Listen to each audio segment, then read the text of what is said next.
Isang mapagpalang gabi po mga kapatid sa Panginoon. Isang mapagpalang umaga naman po dyan sa Pilipinas, maging sa Taiwan. Purihin po ang Panginoon mga kapatid. Tayo ngayon ay narito sa morning devotion.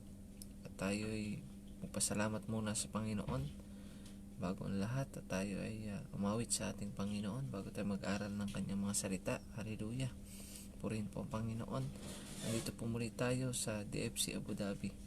Salamat po sa Panginoon sa pribilehiyo na magamit ng ating Panginoon. Awitan po natin ang ating Panginoon. Yung pong awiting pusong dalisay. Purihin po ang Panginoon. Hallelujah. Hallelujah. Sige po mga kapatid, awitan po natin ating Panginoon. Hallelujah. Yes Lord, hallelujah. Hallelujah. Purihin kayo aming Ama. Luwalhati na inyong pangalan, Panginoon, sa aming mga buhay. Hallelujah, hallelujah, Jesus, hallelujah. Oh, hallelujah. Yes, Lord, napakabuti mo, Panginoon. Hallelujah, hallelujah. Sige po mga kapatid, awitan po natin ating Panginoon. Hallelujah, pusong dalisay. Pusong dalisay ang aming nais. Nalikain mo, Diyos, para sa amin. Pusong dalisay ang aming nais. Nalikain mo, Diyos, para sa amin. Isa pa po sa umpisa, hallelujah, pusong dalisay. Pusong dalisay ang aming nais. Yes Lord, hallelujah. Nalikain mo, Diyos, para sa amin. Pusong dalisay ang aming nais. Yes Lord, hallelujah. Nalikain mo, Diyos, para sa amin. Isang pusong tapat, hallelujah. Isang pusong tapat sa'yo'y nagmamahal. Isang pusong sa'yo'y walang alinlangan.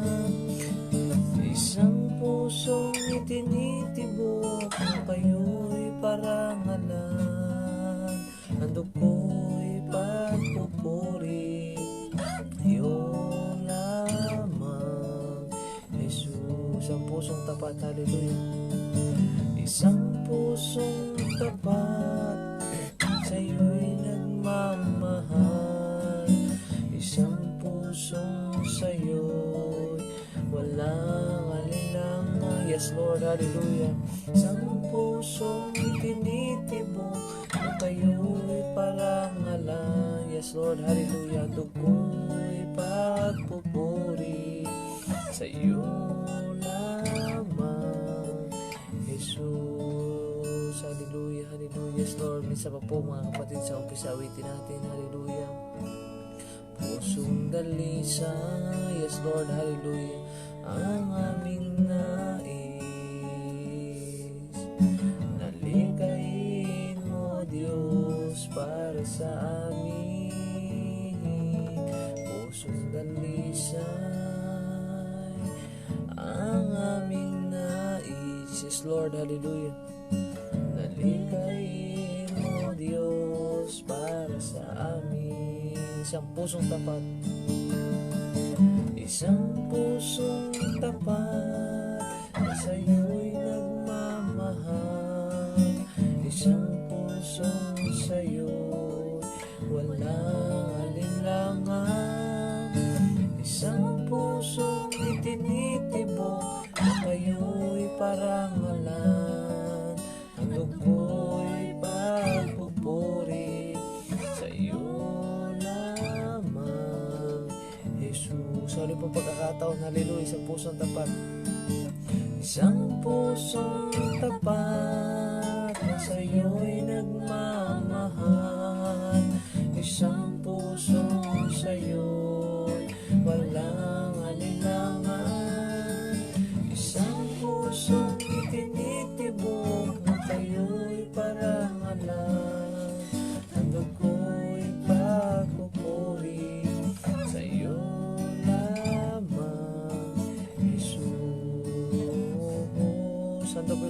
handog ko'y pagpupuri sa iyo lamang, Jesus.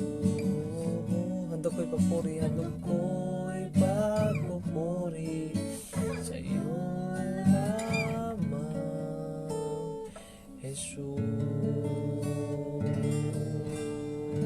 Hallelujah. Yes, Lord, hallelujah, hallelujah. Alam mo ng aming puso, Panginoon, ay kayo papurihan. Alam mo ng aming puso, aming Ama, ay kayo luwalhatiin. Kayo parangalan sa aming mga buhay, O Diyos, hallelujah, hallelujah. Salamat, Panginoon, sa panibagong umagang ito. Salamat, Panginoon, sa panibagong buhay muli, O Diyos, sa patuloy niyo pong pinagkalob sa amin, Panginoon. Salamat sa panibagong araw, Panginoon, na patuloy po, O Diyos, na binigay niyo sa amin na tagumpay, aming Ama, hallelujah, hallelujah. At salamat, O Diyos, sa panibagong araw na ito, Panginoon.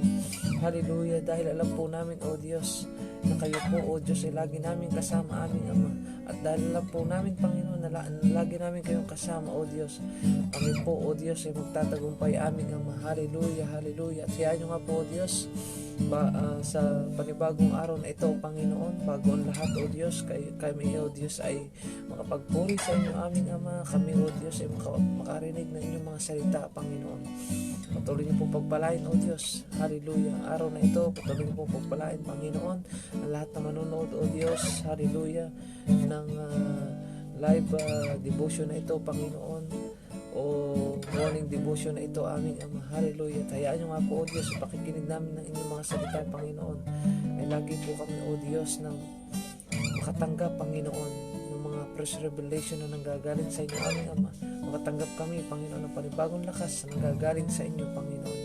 Purihin kayo, pagpalain niyo po, O Diyos, ang gawain ito, pagpalain niyo po inyong mga salita. Maging ako, O Diyos, na magdadala ng inyong mga salita, O Diyos. Makita po kayo lamang, Panginoon, sa aking buhay, Panginoon. At kayo mahayag at ang inyong nais, Panginoon, at ang inyong kalooban, Panginoon, ang mahayag ngayong umagang ito, O Diyos. Purihin kayo, parangalan kayo sa aming mga buhay. Salamat po, aming Ama. Ito po aming sama-samang dalangin. Maraming po salamat sa pangalan ni Jesus. Lahat po na anak ng Diyos ay magsabi ng Amen at Amen. Purihin po, Panginoon. Hallelujah. Salamat po sa Panginoon, mga kapatid. Salamat sa Diyos. Hallelujah. Napakabuti po ng ating Panginoon, mga kapatid. Amen po ba? Hallelujah. Salamat po sa umagang ito ng Diyos ay patuloy na maparangalan sa bawat buhay po natin. Ano man nating sitwasyon, ano man nating pinagdaraanan, tandaan natin, mga kapatid, kasama natin ang Panginoon. Kasama natin ang Diyos. Hallelujah. Purihin ang Panginoon. Napakabuti niya. At karal po tayo muna ng kanyang mga salita. Purihin ang Panginoon. Dito po sa aklat ng pangalawang Korinto o 2 Corinthians chapter 5 verse 1 hanggang 10. Ulitin ko po, sa pangalawang Korinto chapter 5 verse 1 hanggang 10. Sabi po rito sa verse 1, alam natin na ang ating katawang panlupa ay parang bahay na ating tinutuluyan habang nasa mundo pa tayo, at ito'y masisira. Ngunit alam din natin na may inihandang katawang panlangit ang Diyos para sa atin na hindi mamamatay kailanman. Ang katawang ito ay ginawa ng Diyos at hindi ng tao. Ayan, ang sabi po ng Panginoon dito, mga kapatid, sa verse 1, hallelujah, sabi rito, ang katawan daw nating panlupa ay parang bahay na ating tinutuluyan. Ayan, mga kapatid, ang atin daw pong katawang panlupa ay parang ating bahay na tinutuluyan habang nasa mundo pa tayo, at ito'y masisira. Ayan, mga kapatid, sabi po ng salita ng Diyos, hallelujah, tayo po daw ay mga estranghero lamang dito sa mundong ito. Kasi hindi po ito ang ating tunay na tirahan, mga kapatid. Ang tunay nating tirahan ay doon sa inihanda sa atin ng ating Panginoon. Hallelujah, sa langit na bayan. Purihin ang Panginoon. Sabi doon sa aklat ng Juan, sabi sa aklat ng Juan chapter 14, sabi doon sa aklat ni Juan chapter 14 na naparoroon ang Panginoong Hesus sa Ama, no? Pumunta na nga po roon ang Panginoon sa ating Ama upang tayo ay ipaghanda ng ating mga matitirahan. Ipaghanda tayo ng ating bahay doon. Hallelujah. Ang Panginoong Hesus na mismo ang gumawa ng ating tahanan doon sa langit na bayan. Kaya mga kapatid, ano man ang ating suliranin, ano man ang ating pinagdaraanan, mag-antay tayo may kagalakan sa pagbabalik ng ating Panginoon. Huwag po nating sabihin sa Panginoon na, Lord, dumating na nga po kayo kasi pagod na ako, hindi ko na kaya ang mga suliranin, hindi ko na kaya ang mga pinagdaraanan. Huwag naman pong ganun mga kapatid. Hallelujah. At loobin ng Panginoon kung kailan yun mga kapatid. Pero dapat hindi ganun. Dapat tayo ay nag-aantay ng may kagalakan sa pagbabalik ng ating Panginoon. Yun ang nais ng Diyos. May kagalakan habang tayo ay naglilingkod sa ating Panginoon. Habang tayo narito pa sa lupa mga kapatid. At sasabi nga roon, ang buhay daw natin ay parang bahay na tinitirhan natin. Kasi masisira ang bahay na yan. At ganoon din po ating katawang panlupa mga kapatid. Masisira din ito. Mabubulok po ito mga kapatid. Pero huwag tayo mag-alala kasi mayroon nang nakahanda ang Panginoon sa atin na katawang panglangit. Hallelujah. Yun ang hindi nabubulok. Yun ang hindi namamatay. Yun po ang mayroong buhay na walang hanggan. Saan po yun mga kapatid? Dun sa langit na bayan. Purihin ang Panginoon. Ang sabi pa po rito sa verse 2, dumarating tayo sa ngayon dahil pinananabikan na nating maisuot na ang katawang panlangit. At kapag nangyari na ito, hindi matatagpo ang hubad ang ating kaluluwa. Hindi daw po matatagpuan ang ating kaluluwa na hubad. Bakit mga kapatid? Kasi inihanda na nga ng Panginoon sa bawat isa yung katawang panglangit. Hallelujah. Totoo po yun mga kapatid. Mayroon pong katawang panglangit.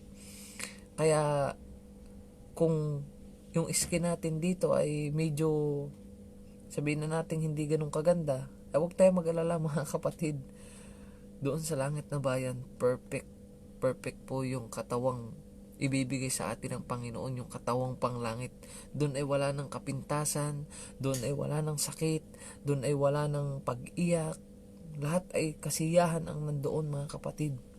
Hallelujah.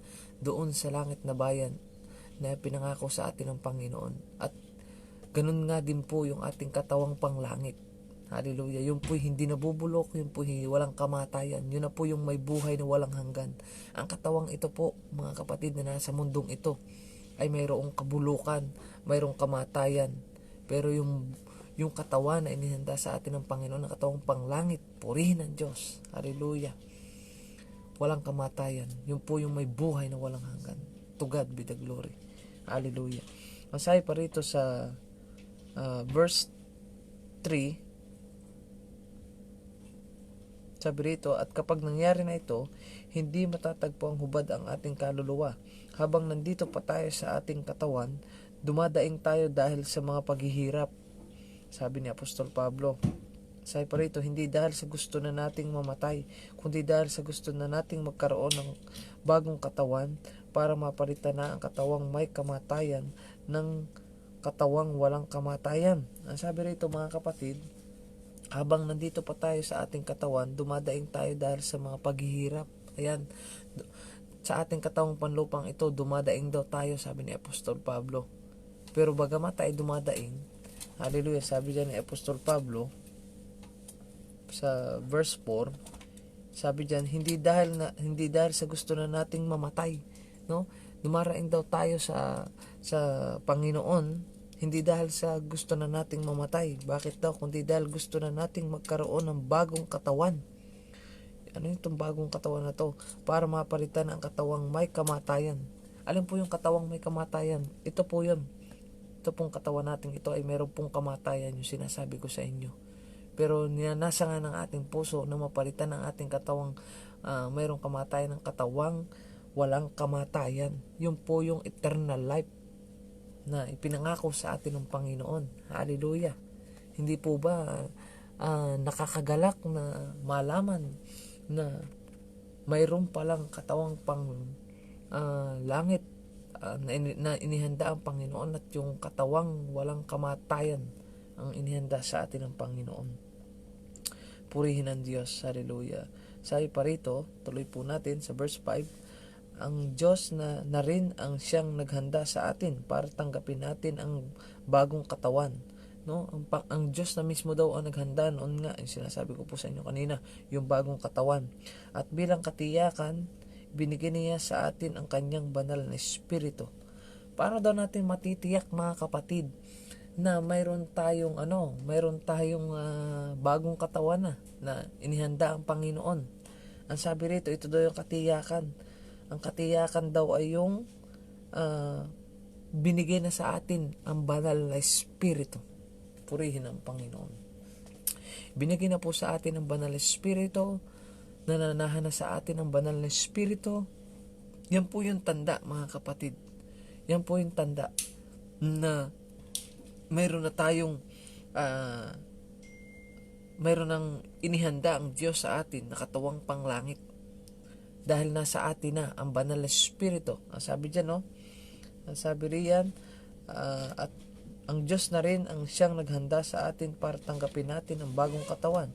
At bilang katiyakan, ito daw yung bilang katiyakan, assurance, purihin ang Panginoon. Ibinigay niya sa atin ang kanyang banal na espiritu. Ibinigay na po sa atin ng Diyos ang kanyang banal na espiritu. Kaya nga po tayo, templo na ng banal na espiritu. Sabi po doon sa 1 Corinthians chapter 3, verse 16, na ang banal na espiritu ay nananahan na sa atin. Tayo ang templo ng banal na espiritu. Ibinigay na sa atin ang espiritu ng Diyos. Hallelujah. Purihin ang Panginoon. Yun daw pala ang katiyakan. Hallelujah. Sabi ng Panginoon. Sabi niya dito sa kanyang mga salita, yun daw pala ang katiyakan na nasa atin na ang banal na espiritu. Hallelujah. Yung palang assurance ng Panginoon sa atin. Hallelujah. Sabi pa dito sa verse 7, sapagkat namumuhay tayo sa pananampalataya at hindi ayon sa mga bagay na nakikita. Hallelujah. Purihin ang Diyos. Hindi daw po tayo namumuhay sa, sabi niya dito, sapagkat nabubuhay tayo sa pananampalataya hindi sa nakikita. Amen po ba, mga kapatid? Kaya nga po tayo tinawag na mga tagador of faith, purihin ng Panginoon. Kasi namumuhay tayo sa pananampalataya. Tinuruan tayo ng mga nauna sa ating mga lingkod ng Diyos na manampalataya doon sa mga hindi nakikita. Dahil doon nagagalak ang Panginoon, manampalataya tayo doon sa hindi nakikita. Kaya lang, karamihan yung iba, yung hindi mananampalataya, siguro to, mga kapatid, di po ba? Ay makita ko muna bago ako maniwala. To see is to believe. Pero ang Panginoon, ang sabi riyan, ay namumuhay daw tayo sa pananampalataya, hindi ayon sa mga bagay na nakikita. Amen po ba, mga kapatid? Namumuhay na tayo sa pananampalataya. Hindi na tayo to see is to believe. Hallelujah. Purihin ang Panginoon. Kaya, mga kapatid, kung ikaw right now ay mayroong karamdaman, kung ikaw, kapatid, right now ay mayroong problema, mayroong pagsubok, ito na yung pagkakataon natin, lumapit tayo sa Panginoon, pagagalingin tayo ng Diyos, bibigyan tayo ng Panginoon ng pag-asa, bibigyan tayo ng Panginoon ng panibagong buhay na nasa kanyang kalooban, mga kapatid. Hallelujah. Dahil tayo ay namumuhay na sa pananampalataya. Manampalataya tayo na pinagaling na tayo ng Panginoon. Amen po ba, mga kapatid? Manampalataya tayo na tinugunan ng Diyos yung ating panalangin. Kaya nga po mayroon tayong declaration, hindi po ba? In the name of Jesus. We declare and decree in the name of Jesus. Hallelujah. Di ba ganun po yung ating pananalangin, mga kapatid? Ibig sabihin, we are declaring. Nagsasabi pa tayo ng amen. So meaning, we are declaring na naniniwala at nanampalataya tayo sa magagawa ng Diyos, hindi sa magagawa ng tao. Amen po ba, mga kapatid? Yun po ang nais ng Diyos na ipaalala sa atin ngayong gabing ito. Hallelujah. Na tayo ay namumuhay sa pananampalataya, hindi sa nakikita. Ay kasi, pastor, walang pambiling bigas eh.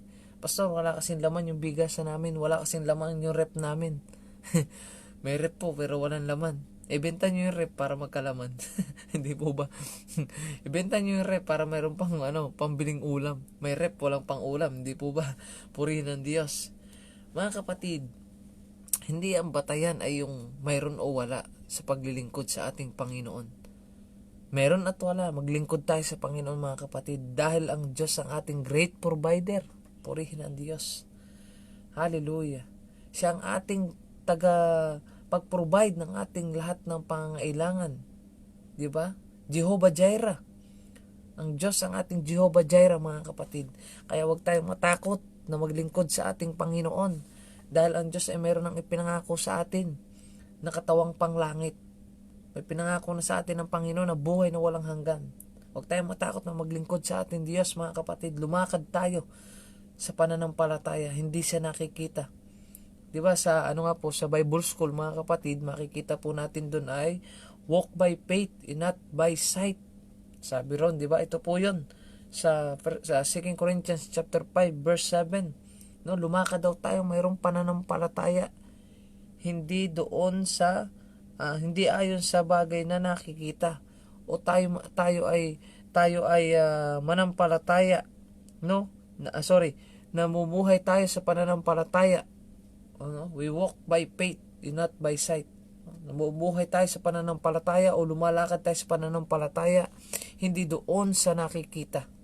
Purihin ng Panginoon mga kapatid. Salamat sa Diyos dahil tayo hinuhubog ng Panginoon.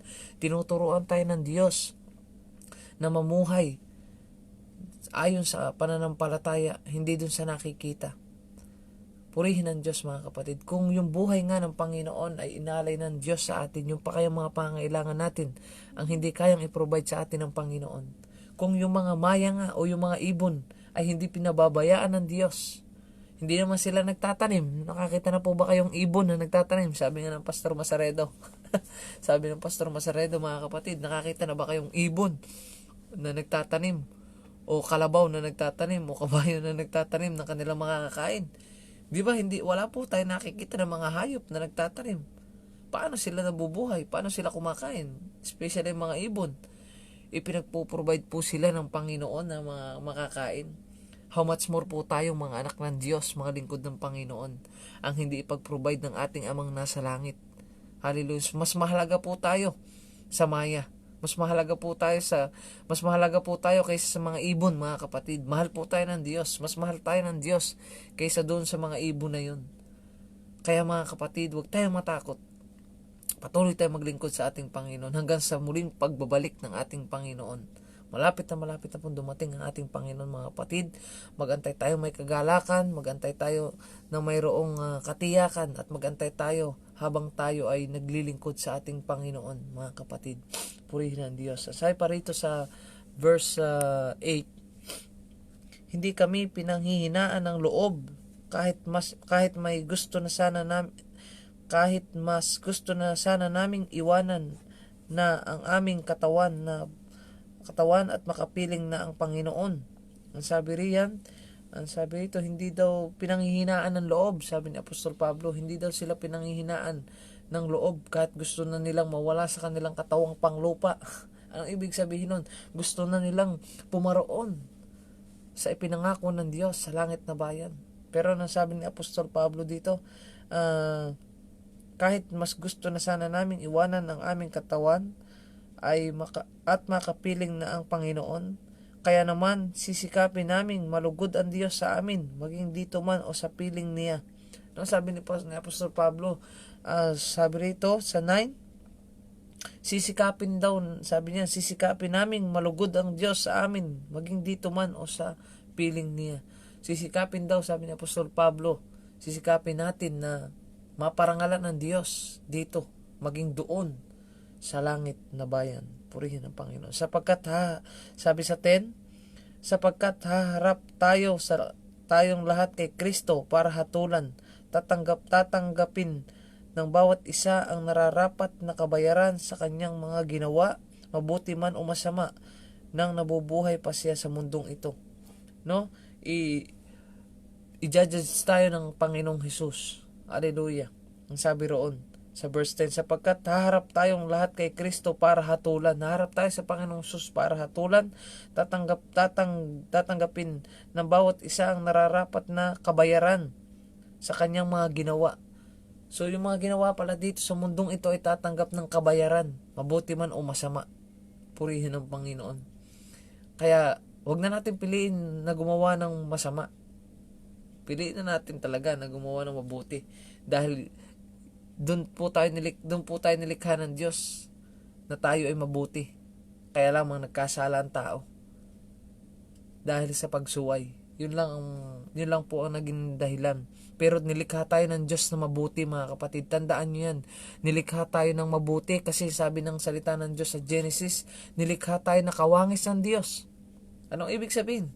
Ang Diyos ay mapagmahal. Ibig sabihin mapagmahal tayo. Ang Diyos ay mabuti. Ang Diyos ay maunawain. Ganon po tayo, mga kapatid. Dahil nilikha tayo ng Diyos na kawangis niya. Kaya lamang nagkaroon nga ng kasalanan. Kaya nagkaroon ng kasalanan dahil sa pagsuway. Kaya po nagkaganon ang lahat ng bagay na yan. Nagkaroon tayo ng kasalanan sa Panginoon, yung ating mga ninuno. Kaya po ganon yung nangyari, mga kapatid. Tayo ay nawala doon sa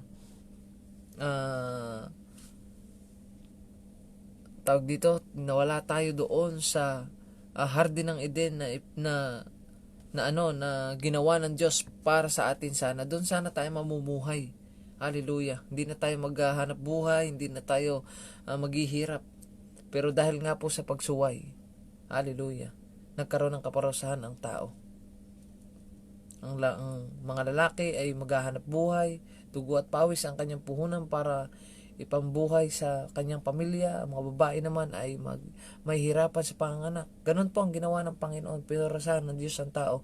Pero dahil sa kanyang biyaya at katapatan, mga kapatid, nagkaroon muli tayo ng panunumbalik sa ating Panginoon dahil sa Panginoong Hesus na binayaran niya ng sarili niyang dugo ang lahat ng ating mga kasalanan. Kaya tayo nanumbalik muli sa harapan ng Ama dahil sa dugo ng Panginoong Hesus na tigis sa krus ng Kalbaryo na ipinambayad niya sa lahat ng ating mga kasalanan. Kaya salamat sa Panginoon, may katiyakan po ang ating pananampalataya. May katiyakan po ang ating binabantas na pananampalataya dahil naaayon tayo sa salita ng Diyos, mga kapatid. Hallelujah. Nawa, lagi tayong maghintay na may kagalakan, maghintay tayo na mayroong kapayapaan na nanggagaling sa Panginoon. Purihin ang Diyos, mga kapatid. Salamat sa Panginoon dahil tayo ay binigyan ng Diyos ng pagkakataon. Purihin ang Diyos para magbahagi ng salita ng Diyos, mga kapatid. Magpakalakas tayo, magpakatibay tayo, magpakatatag tayo sa ating pananampalataya sa pangalan ng ating Panginoong Hesus. Purihin ang Panginoon, mga kapatid. Salamat sa Diyos. Yun lamang po yung may babahagi ko sa inyo ng salita ng Diyos at patuloy po na pagbulay-bulayan natin ang salita ng Panginoon na binigay po sa atin ng Diyos ang kanyang mga salita na ito na pinapalala sa atin ng Panginoon na huwag tayong malungkot, huwag tayong mabahala dahil mayroon pong ipinrovide sa atin ng Panginoon na katawang panglangit. Meron po tayong katawang panglangit. Dito po yung ating katawang panlupa ay nabubulok. Huwag tayo pong mag-alala. Hayaan natin mabulok yan. Ang mahalaga, mayroong ipinangako sa atin ng Panginoon. Yung katawang panglangit na walang kamatayan. Purihin ang Diyos doon sa mga anak niya na niwala at nanampalataya at naglingkod sa Kanya. Purihin po ang Panginoon. Samahan niyo po akong manalangin. Hallelujah. Salamat po o Diyos sa umagang ito, Panginoon. Patuloy po kayong maparangalan. Patuloy po kayong maluwalhati sa aming mga buhay, aming Ama. Salamat sa inyong katapatan. Salamat sa inyong pag-ibig, Panginoon, na patuloy na naming nararanasan, Panginoon. Salamat o Diyos sa bawat mga panalangin namin ay nariyan ang inyong tugon, Panginoon. Dahil kami o Diyos ay nabubuhay sa pananampalataya. Hindi kami nabubuhay doon sa mga nakikita namin, Panginoon. Kunti kami nabubuhay sa pananampalataya, Panginoon. Kaya naniniwala kami, O Diyos, sino man ang may mga karamdaman ng inyong mga anak, Panginoon, right now, O Diyos, hallelujah, sa pangalan niyo, Panginoong Hesus, ay nagdideklara kami, Panginoon, ng kagalingan, Panginoon, ngayong umagang ito, in the name of Jesus, in the name of Jesus. At doon naman, Panginoon, sa inyong mga anak, Panginoon, na may mga depression, Panginoon, may mga pinagdaraanan, na may mga problema, Panginoon, right now, in the name of Jesus, abutin niyo nga po sila, Panginoon, ng inyong mapagpalang kamay, Panginoon, ng kapayapaan, ang kagalakan, ang inyong pag-ibig, O Diyos, ay patuloy po nilang maranasan, Panginoon, sa umagang ito. In the name of Jesus, at patuloy niyo po kaming ingatan, Panginoon, sa sitwasyon na ito, Panginoon, sa pandemic na ito, Panginoon, ay kami po inyong ingatan, Panginoon, at kami po, O Diyos, ay lukuban ng inyong banal na dugo mula ulo hanggang talampakan, Panginoon. Sapat po, O Diyos, ang inyong banal na dugo na ito, O Diyos. Hallelujah. Upang i-cover kami, Panginoon, sa mga pandemya na ito, Panginoon. Kung paano niyo po, O Diyos, iningatan ang inyong mga anak, ang mga taga-Israel, Panginoon, nung nagpahid po sila ng dugo ng hayop, Panginoon, sa kanilang mga pintuan, O Diyos, ay how much more, Panginoon, yung inyong dugo mismo, O Diyos, na natigis sa krus ng Kalbaryo, Panginoon, ang hindi mag-ingat sa amin, Panginoon, sa mga pandemya na ito, O Diyos. Lord God, salamat, Panginoon, dahil may katiyakan na aming pananampalataya. Salamat, Panginoon, dahil alam po namin, O Diyos, ano man aming sitwasyon, ano man aming pinagdaraanan, tinutulungan niyo kami, aming Ama. Pagpalain niyo po ang bawat sa amin, pagpalain niyo po lahat, Panginoon, na aming gagawin, Panginoon, sa buong isang araw, ay pagpalain niyo po, O Diyos, pagpalain niyo po lahat ng hawakan ng aming kamay, tapakan ng aming mga paa, Panginoon, pagpalain niyo po, O Diyos, maging aming pamilya, O Diyos, ay pagpalain niyo at ingatan palagi, aming Ama. Sa inyo po namin pinagkakatiwala lahat ng bagay, Panginoon. Sa inyo po namin pinagkakatiwala ang buong isang araw na ito, Panginoon. Kapayapaan, kagalakan, pagkakaunawaan, Panginoon, ay patuloy po maranasan ng inyong mga anak, Panginoon, maging ang bawat pamilya namin sa Pilipinas, O Diyos. Maraming po salamat. Purihin kayo, parangalan kayo, O Diyos, sa umagang ito. Salamat, Panginoon. To God be the glory, to God be the glory. Salamat po, purihin kayo sa pangalan ni Jesus. Amen at amen. Salamat po sa Diyos, purihin ng Panginoon. Patuloy po tayong pagpalain ng Panginoon at patuloy po tayong magpatuloy sa paglilingkod sa ating Panginoon. Pagpalain po tayo lahat ng ating Panginoon. God bless po sa bawat isa.